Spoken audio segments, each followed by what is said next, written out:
I hope you really enjoyed our past couple of leadership videos. This is for everyone. It doesn't matter if you work at the second grade level, if you're a teacher and you're teaching the youth, or if you work for the federal government and you're working in a large office for a large company, or you're a stay-at-home mom.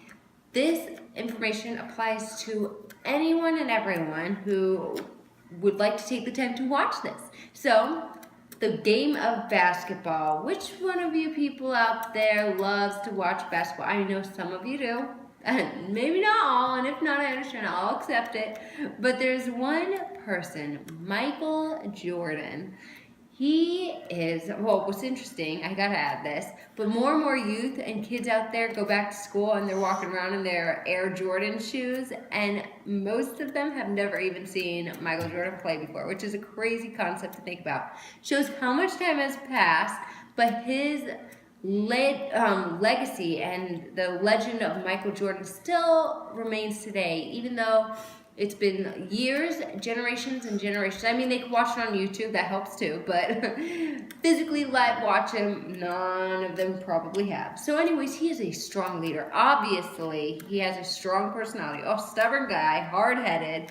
He will do anything it takes until he gets what he wants. So, am I wrong? He is very demanding, and his teammates all bow to him. They follow him and listen to him. Do you agree with me? You're on the same page with me? So Michael Jordan, he does need someone to follow, though, which is ironic. During in his early careers, there were different coaches that he went through until he met a strong leader who was stronger than him. His name was Phil Jackson.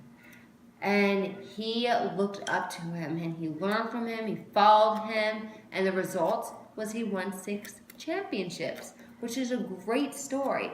So now I want to go back up a little bit. Michael Jordan, he went to a University of North Carolina way back in his college days.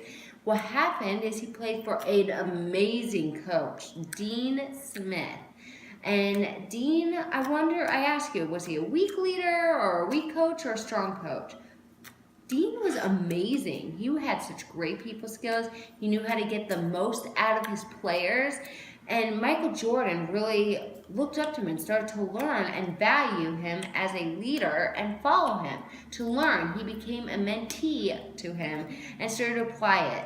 So Michael Jordan, his leadership and his team now follows him. Now let's take a look at you. Let's compare to you, or not you, but Steve Nash. Now, is Steve Nash a weak or strong leader? What do you think? I'm kind of curious. He was a good player. A leader, I think he was a weak leader, but he was a good player. Oh, no idea. Steve Nash was a strong leader. Dang it. Close. But no right or wrong answer. Sure, it's an open discussion. Anyway, so Nash had more of a joyful environment where his players all wanted to play with him because he was so much fun. He would accept being traded or they wouldn't mind being traded as long as they were on the same team as Nash, because they knew the game would become so much fun again. And it really livened up, and good passer. He thought, and I think he's a strong leader. Now we look at Kobe Bryant. He was definitely a strong leader, very successful, but his teammates, again, bowed to him, kind of was intimidated by him. They didn't want to piss him off or PO him off, make him mad. So they would thrive under his leadership, but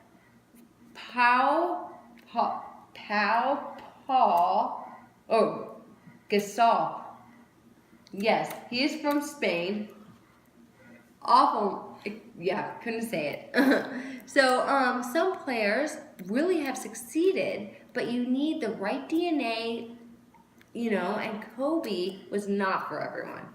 So it makes me think to myself, am I for Kobe, or am I, could I play with him? I think I could play with him. We would see what would happen.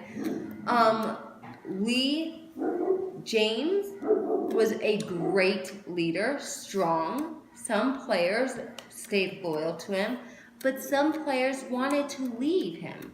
and placed somewhere else, which is kind of interesting as well, how each to their own, you know, they have their own leadership styles and their own leadership qualities. Now, I give you all these stories, all this information.